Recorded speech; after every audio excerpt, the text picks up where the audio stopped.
ಸ್ನೇಹಿತರೆ, ಅಪರೂಪವಾದ ಸಂಯೋಗದಲ್ಲಿ ಬಂದಿರುವಂಥ ವರ್ಷದ ಮೊದಲ ಅಮಾವಾಸ್ಯೆಯಾದ ಪೌಷ ಅಮಾವಾಸ್ಯೆಯ ಬಗ್ಗೆ ತಿಳಿದುಕೊಳ್ಳೋಣ. 10 ಜನವರಿ ಪೌಷ ಅಮಾವಾಸ್ಯೆ 2024. ಕೇವಲ ಬಿಲ್ಲೋಪತ್ರೆಯ ಒಂದು ಎಲೆಯಿಂದ ಈ ಮಹಾ ಉಪಾಯವನ್ನು ಮಾಡಿರಿ. ನೀವು ಯೋಚನೆ ಮಾಡಿದಂಥ ಎಲ್ಲ ಕಾರ್ಯಗಳು ಪೂರ್ಣಗೊಳ್ಳುತ್ತವೆ. ಈ ಉಪಾಯದ ಬಗ್ಗೆ ತಿಳಿದುಕೊಳ್ಳಲು ವಿಡಿಯೋವನ್ನು ಎಲ್ಲಿಯೂ ಸ್ಕಿಪ್ ಮಾಡದೆ ಓಡಿಸದೆ ಪೂರ್ತಿಯಾಗಿ ಕೊನೆಯ ತನಕ ನೋಡಿರಿ. ಸ್ನೇಹಿತರೆ, 2024ರಲ್ಲಿ ಬರುವಂಥ ಈ ಪೌಷ ಅಮಾವಾಸ್ಯೆ ಅಥವಾ ಎಳ್ಳಿನ ಅಮಾವಾಸ್ಯೆ ಅಂತ ನಾವು ಕರೆಯುತ್ತೇವೆ. ಇದು ವರ್ಷದ ಮೊದಲ ಅಮಾವಾಸ್ಯೆಯಾಗಿದ್ದು ಶಾಸ್ತ್ರಗಳಲ್ಲಿ ಅಮಾವಾಸ್ಯೆ ತಿಥಿಯನ್ನು ಪಿತೃರ ತಿಥಿ ಅಂತಲೂ ಕರೆದಿದ್ದಾರೆ. ಸ್ನೇಹಿತರೆ, ಒಂದು ನಂಬಿಕೆಯ ಅನುಸಾರವಾಗಿ ಈ ಅಮಾವಾಸ್ಯೆಯ ತಿಥಿಯಂದು ಪೂರ್ವಜರು ಅಂದರೆ ಪಿತೃರು ಭೂಮಿಯ ಮೇಲೆ ಬಂದು ತಮ್ಮ ಕುಟುಂಬದವರಿಗೆ ಆಶೀರ್ವಾದವನ್ನು ನೀಡಿ ಹೋಗ್ತಾರೆ. ಅಮಾವಾಸ್ಯೆಯ ದಿನ ಸ್ನಾನದಾನಕ್ಕೆ ವಿಶೇಷವಾದ ಮಹತ್ವವೂ ಇರುತ್ತದೆ. ಸ್ನೇಹಿತರೆ, ಈ ದಿನ ಪಿತೃದೋಷ, ಕಾಲಸರ್ಪ ದೋಷದಂಥ ದೋಷಗಳಿಂದ ಮುಕ್ತಿ ಪಡೆದುಕೊಳ್ಳಲು ಕೆಲವು ಕಾರ್ಯಗಳನ್ನು ಮಾಡೋದ್ರಿಂದ ಅವು ತುಂಬ ಬೇಗನೆ ಶುಭ ಪರಿಣಾಮವನ್ನು ಕೊಡುತ್ತವೆ. ಸ್ನೇಹಿತರೆ, ಒಂದು ವೇಳೆ ಅಮಾವಾಸ್ಯೆಯ ತಿಥಿಯ ದಿನ ಪಿತೃರಿಗೆ ಅಥವಾ ಪೂರ್ವಜರಿಗೆ ಧೂಪ ದೀಪಗಳನ್ನು ಹಚ್ಚಿ ಧ್ಯಾನ ಮಾಡೋದ್ರಿಂದ, ತರ್ಪಣೆ ಮಾಡೋದ್ರಿಂದ ಪಿತೃರು ಒಲಿಯುತ್ತಾರೆ.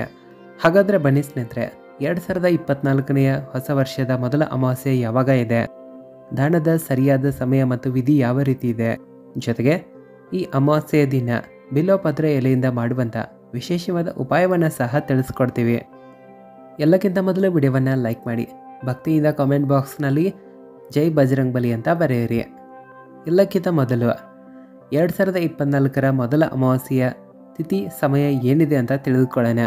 ಸ್ನೇಹಿತರೆ, ನಮ್ಮ ಹಿಂದೂ ಪಂಚಾಂಗದ ಅನುಸಾರವಾಗಿ ವರ್ಷ 2024ರಲ್ಲಿ ಪೌಷ ಮಾಸದ ಮತ್ತು ವರ್ಷದ ಮೊದಲನೇ ಅಮಾವಾಸ್ಯೆಯ ತಿಥಿಯು 10 ಜನವರಿ ಸಾಯಂಕಾಲ 8:12 ಶುರುವಾಗುತ್ತದೆ ಮತ್ತು 11 ಜನವರಿ ಸಾಯಂಕಾಲ 5:29 ಅಮಾವಾಸ್ಯೆಯ ತಿಥಿ ಇರುತ್ತದೆ.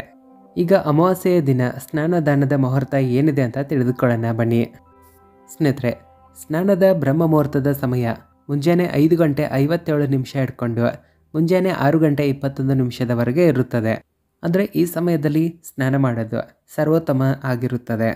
ಇಲ್ಲಿ ಅಭಿಜಿತ್ ಮುಹೂರ್ತವು ಮಧ್ಯಾಹ್ನ 12:08 ಹಿಡ್ಕೊಂಡು ಮಧ್ಯಾಹ್ನ 12:50 ಇರುತ್ತದೆ. ಇನ್ನು ಗೋಧೂಳಿ ಮುಹೂರ್ತವು ಸಾಯಂಕಾಲ 5:40 ಹಿಡ್ಕೊಂಡು ಸಾಯಂಕಾಲ 6:07 ಇರುತ್ತದೆ. ಈ ಸಮಯವೂ ಕೂಡ ಅತ್ಯಂತ ಸರ್ವೋತ್ತಮ ಉತ್ತಮವಾದ ಸಮಯ ಅಂತ ತಿಳಿಯಲಾಗಿದೆ.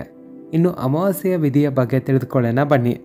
ಸ್ನೇಹಿತರೆ, ಪೌಷ ಮಾಸವನ್ನು ಚಿಕ್ಕದಾಗಿರುವ ಶ್ರಾದ್ದ ಪಕ್ಷ ಅಂತಲೂ ಕರೆಯುತ್ತಾರೆ. ಈ ಮಹಾ ಅಮಾವಾಸ್ಯೆಯ ದಿನ ಪಿತೃರಿಗೋಸ್ಕರ ಮಾಡಿದಂಥ ಕಾರ್ಯ ವ್ಯಕ್ತಿಗೆ ಸುಖ ಮತ್ತು ಸಮೃದ್ಧಿಯ ಜೀವನವನ್ನು ಕೊಡುತ್ತದೆ ಮತ್ತು ಕುಂಡಲಿಯ ಅಶುಭ ದೋಷಗಳಿಂದ ಪ್ರಭಾವಗಳಿಂದ ಮುಕ್ತಿಯನ್ನು ಕೊಡಿಸುತ್ತದೆ. ಸ್ನೇಹಿತರೆ, ಶಾಸ್ತ್ರಗಳಲ್ಲಿ ಪೌಷ ಮಾಸವನ್ನು ಸೂರ್ಯ ಮತ್ತು ಪಿತೃರ ಪೂಜೆಗಾಗಿ ತುಂಬಾ ವಿಶೇಷ ಅಂತ ತಿಳಿಯಲಾಗಿದೆ. ಪೌಷ ಅಮಾವಾಸ್ಯೆಯ ದಿನ ಸ್ನಾನ ಧ್ಯಾನಗಳ ಜೊತೆಗೆ ಭಗವಂತನಾದ ಕೃಷ್ಣನ ಪೂಜೆಯನ್ನು ಸಹ ಮತ್ತು ಗೀತೆಯ ಪಾಠವನ್ನು ಸಹ ಮಾಡುತ್ತಾರೆ. ಜೊತೆಗೆ ಈ ದಿನ ಶಿವಲಿಂಗದ ಅಭಿಷೇಕ ಮಾಡೋದು ಅತ್ಯಂತ ಶ್ರೇಷ್ಠ ಅಂತ ತಿಳಿಯಲಾಗಿದೆ. ಸ್ನೇಹಿತರೆ, ಮುಂಜಾನೆ ಸ್ನಾನ ಮಾಡಿದ ನಂತರ ಸೂರ್ಯದೇವರಿಗೆ ತಾಮ್ರದ ಪಾತ್ರೆಯಿಂದ ಶುದ್ಧವಾದ ನೀರು, ಕೆಂಪು ಶ್ರೀಗಂಧ ಮತ್ತು ಕೆಂಪು ಬಣ್ಣದ ಪುಷ್ಪವನ್ನು ಹಾಕಿ ಅರ್ಘ್ಯವನ್ನು ಕೊಡಬೇಕು ಮತ್ತು ಪಿತೃರ ಆತ್ಮದ ಶಾಂತಿಗಾಗಿ ತರ್ಪಣ ಮತ್ತು ಉಪವಾಸವನ್ನು ಮಾಡಿರಿ. ಅವಶ್ಯಕತೆ ಇದ್ದವರಿಗೆ ಪ್ರಾಣಿಗಳಿಗೆ ದಾನ ದಕ್ಷಿಣ ಅಥವಾ ಆಹಾರವನ್ನು ನೀಡಿರಿ. ಸಾಯಂಕಾಲ ಅರಳಿ ಮರದ ಕೆಳಗಡೆ ದೀಪವನ್ನು ಖಂಡಿತವಾಗಿ ಹಚ್ಚಿರಿ. ಸ್ನೇಹಿತರೆ, ಈಗ ಪೌಷ ಅಮಾವಾಸ್ಯೆಯ ದಿನ ಮಾಡಬಹುದಾದಂಥ ವಿಶೇಷವಾದ ಉಪಾಯವನ್ನು ತಿಳಿಸ್ತೀವಿ, ಕೇಳಿ. ಅದಕ್ಕೂ ಮುನ್ನ ನಿಮ್ಮಲ್ಲಿ ನಮ್ಮ ಒಂದು ಚಿಕ್ಕ ರಿಕ್ವೆಸ್ಟ್ ಇದೆ. ವಿಡಿಯೋವನ್ನು ಲೈಕ್ ಮಾಡಿ, ನಿಮ್ಮ ಸ್ನೇಹಿತರಿಗೆ ಶೇರ್ ಮಾಡಿ.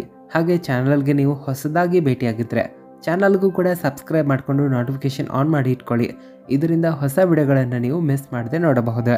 ಸ್ನೇಹಿತರೆ, ಶಾಸ್ತ್ರಗಳ ಅನುಸಾರವಾಗಿ ಅಮಾವಾಸ್ಯೆಯ ದಿನ ಬಿಲ್ಲೋಪತ್ರೆಯ ಎಲೆಗಳನ್ನು ತೆಗೆಯಬಾರದು ಅಥವಾ ಎಲೆಗಳನ್ನು ಕತ್ತರಿಸಬಾರದು. ಬಿಲ್ಲೋಪತ್ರೆಯ ಈ ಉಪಾಯವನ್ನು ಮಾಡಲು ಒಂದು ದಿನ ಮುನ್ನ, ಅಂದರೆ ಅಮಾವಾಸ್ಯೆಯ ತಿಥಿ ಸ್ಟಾರ್ಟ್ ಆಗುವ ಮುನ್ನವೇ ಬಿಲ್ಲೋಪತ್ರೆ ಎಲೆಗಳನ್ನು ತೆಗೆದುಕೊಂಡು ಬಂದು ಇಟ್ಕೊಳ್ಬೇಕು. ಅಮಾವಾಸ್ಯೆಯ ದಿನ ಸ್ನಾನ ಆದ ನಂತರ ಮುಂಜಾನೆ ವಿಧಿವಿಧಾನಗಳಿಂದ ಭಗವಂತನಾದ ಶಿವನಿಗೆ ಪೂಜೆಯನ್ನು ಮಾಡಿರಿ. ಪೂಜೆಯಲ್ಲಿ ಕೇವಲ ಒಂದು ಬಿಲ್ಲೋಪತ್ರೆ ಎಲೆಯ ಮೇಲೆ ಶ್ರೀಗಂಧದಿಂದ ಓಂ ನಮಃ ಶಿವಾಯ ಅಂತ ಬರೆದು ಶಿವಲಿಂಗಕ್ಕೆ ಅರ್ಪಿಸಿರಿ. ಸ್ನೇಹಿತರೆ, ಈ ಉಪಾಯದಿಂದ ಕಾಲಸರ್ಪ ದೋಷವೂ ಕೂಡ ಅದರ ಪ್ರಭಾವ ಕಡಿಮೆಯಾಗಲು ಶುರುವಾಗುತ್ತದೆ. ಜೀವನದಲ್ಲಿ ಸುಖ ಸಮೃದ್ಧಿ ಹೆಚ್ಚಾಗಲು ಶುರುವಾಗುತ್ತದೆ. ಸ್ನೇಹಿತರೆ, ಈ ಮಾಹಿತಿ ಬಗ್ಗೆ ನಿಮ್ಮ ಅನಿಸಿಕೆಯನ್ನು ಕಾಮೆಂಟ್ ಬಾಕ್ಸ್ನಲ್ಲಿ ಬರೆದು ನಮಗೆ ತಿಳಿಸಿರಿ. ವಿಡಿಯೋವನ್ನು ಲೈಕ್ ಮಾಡಿ, ಶೇರ್ ಮಾಡಿ. ಧನ್ಯವಾದಗಳು.